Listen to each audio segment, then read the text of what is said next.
길르앗에 우고하는 자 중에 디셉 사람 엘리야가 아합에게 말하되 내가 섬기는 이스라엘의 하나님 여호와께서 살아계심을 두고 맹세하노니 내 말이 없으면 수년 동안 비도 이슬도 있지 아니하리라 하니라. 여호와의 말씀이 엘리야에게 임하여 이르시되 너는 여기서 떠나 동쪽으로 가서 요단 앞 그리 시냇가에 숨고 그 시냇물을 마시라. 내가 까마귀들에게 명령하여 거기서 너를 먹이게 하리라. 그가 여호와의 말씀과 같이 하여 곧 가서 요단 앞 그리 시냇가에 머물매 까마귀들이 아침에도 떡과 고기를 저녁에도 떡과 고기를 가져왔고 그가 시냇물을 마셨으나 땅에 비가 내리지 아니하므로 얼마 후에 그 시내가 마르니라. 아멘. 본문에 계시된 주님은 어떤 분이신가? 하나님의 말씀의 능력을 보이시고 또 말씀으로 먹이시는 분이십니다.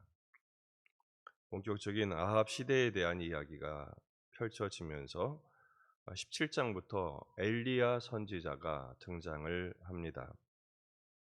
엘리야 선지자는 많은 선지자 가운데 가장 많은 능력과 권능을 베풀었던 사람으로 인식되어 있으나 오늘 본문에서는 단지 디셉 사람 엘리야 정도로 소개하고 있습니다. 엘리야도 중요하지만 엘리야보다 엘리야를 보내신 하나님의 말씀이 더 중요하기 때문입니다. 그래서 17장의 핵심 단어는 여호와의 말씀입니다. 엘리야가 등장하자마자 선포를 하죠.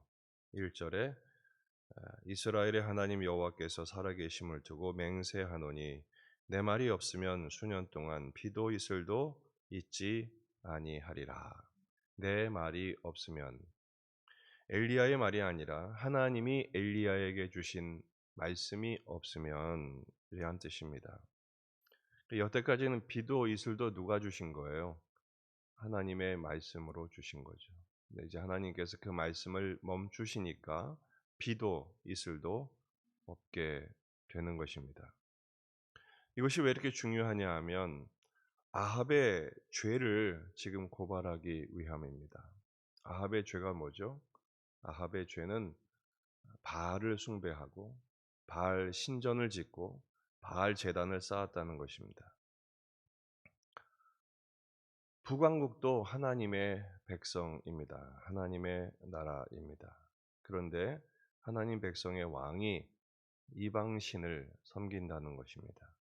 바알은요, 가나안 땅의 주신입니다. 가장 주된 신이죠. 이 바알이 주관하는 것이 하늘의 비, 또 하늘의 이슬, 그리고 가축과 농경을 관장하는 신입니다.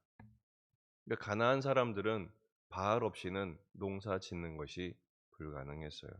그래서 그렇게 열광적으로 바알 신을 또 아세라 신을, 아세라 신은 다산의 신이죠. 그렇게 섬기게 된 것입니다. 하나님께서 그 아합의 죄를 지금 지적하는 것입니다.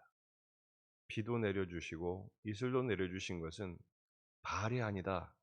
이거 하나님이 하신 거다. 출애굽 때 10가지 재앙이 있었죠. 애굽을 향한 그 재앙들의 각각의 요소들은 이집트의 신들을 그들의 무력함을 드러내시는 하나님의 승리를 선포하고 있는 것입니다. 지금 여기서도 마찬가지죠. 하나님께서 비를 멈추심으로 하나님의 말씀이 주셨던 은혜를 너희가 왜 바알이 준 것이라고 하느냐 이렇게 지금 경고하고 계신 것입니다.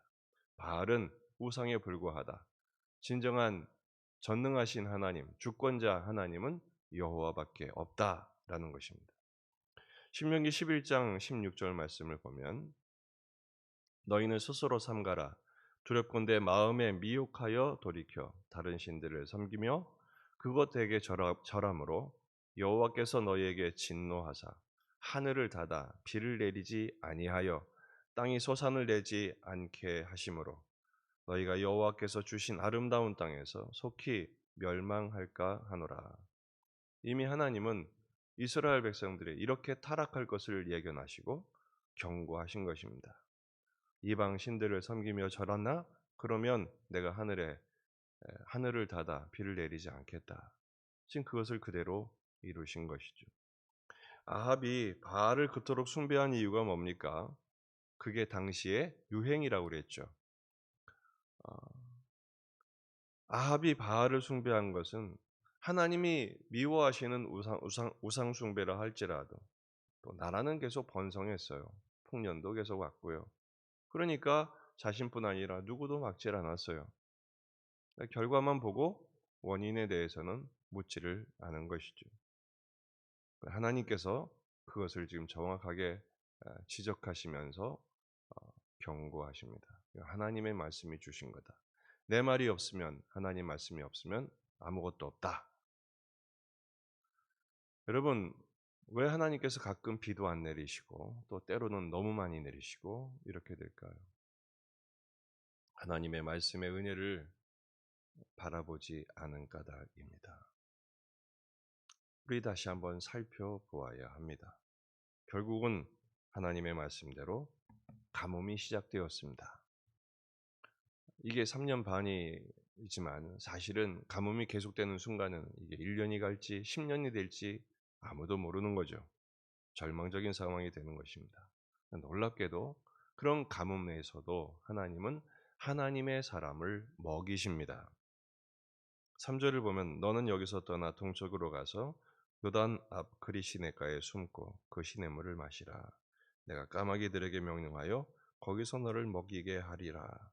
그래서 그리 시내가의 물을 마시고 까마귀가 아침 저녁으로 배달하는 떡과 고기를 먹이셔서 엘리야를 굶지 않게 하십니다. 비도 이슬도 멈춰진 시대 하나님은 엘리야를 모자라지 않게 하시죠. 여기서 그리 시내는 와디를 말합니다. 흐르는 물이 아니라 강수량에 따라서 지면 아래로 흐르는 내를 말해요. 하나님께서 그 가뭄의 때에 그 어, 그리 시내를 여셔서 엘리야를 마시게 하시죠.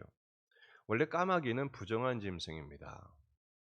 까마귀를 통해서 먹을 것을 공급하시는 것은 하나님의 반전이죠. 지금 가뭄이 시작되지 않았느냐? 너희들이 이렇게 지금 부정한 까마귀처럼 영적으로 타락하지 않았느냐? 그럼에도 불구하고 내 사람은 내가 먹인다. 너희가 내 사람이다. 라는 것을 말씀하시는 것이죠.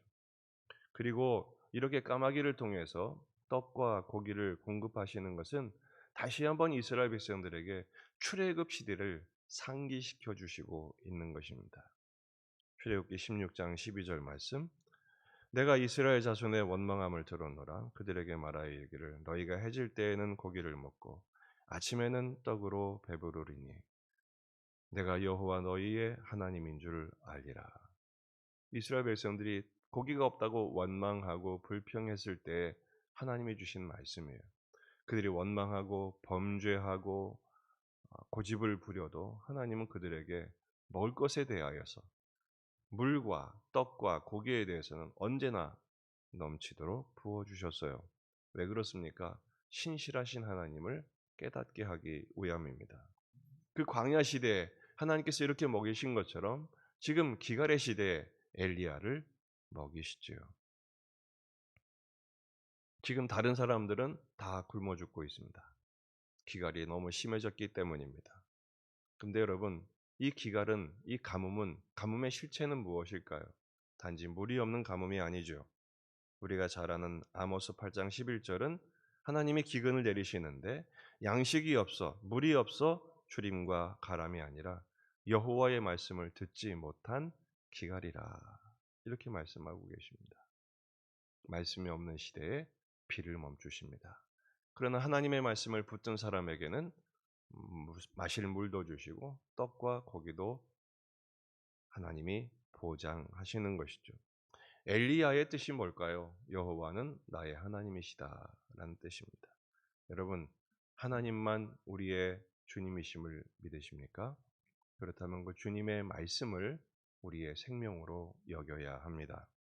신명기 8장 3절 너를 낮추시며 너를 줄이게 하시며 또 너도 알지 못하며 내 조상들도 알지 못하던 만나를 내게 먹이신 것은 사람이 떡으로만 사는 것이 아니요 여호와의 입에서 나오는 모든 말씀으로 사는 줄을 내가 알게 하려 하심이니라. 사람이 떡으로만 사는 게 아닙니다. 왜냐하면 사람은 영적인 존재이기 때문입니다. 따라서 하나님의 말씀으로 사는 사람들입니다. 오늘 하루도 그 말씀의 능력으로 살아가십시다. 우리의 남은 삶을 하나님의 말씀이 주시는 비전과 또 그 말씀의 내용을 따라 청종하고 순종하여 그 말씀께서 보장하시는 그 은총을 누리십시다. 세상의 보장은 일시적입니다. 유효기간이 너무 짧습니다. 그리고 한계가 너무 뚜렷합니다. 그것에 의존하지 마시고 영원하신 하나님의 말씀, 우리의 영혼과 우리의 영혼을 보장하시는 하나님의 말씀을 날마다 귀 기울여 듣고 그 말씀으로 위로받고 은혜를 힘입어 또 능력을 받아서 우리에게 주신 삶과 사명을 감당하는 복된 삶이 되시기를 주의 이름으로 축원합니다. 기도하시겠습니다. 주님의 말씀을 내게 주시도록 또 그 말씀으로 살게 하옵소서 기도하시고요. 음향공사를 어제 전면적으로 좀 개편을 했는데 아직 좀 안정이 덜 돼서 오늘 오디오는 나가지 않습니다. 배경음악이 없으니까 자유롭게 기도하시다가 돌아가시기를 바랍니다. 폭풍으로 인해서 많은 분들의 인명살상 손상이 있었고 어려움을 당한 분들이 많습니다.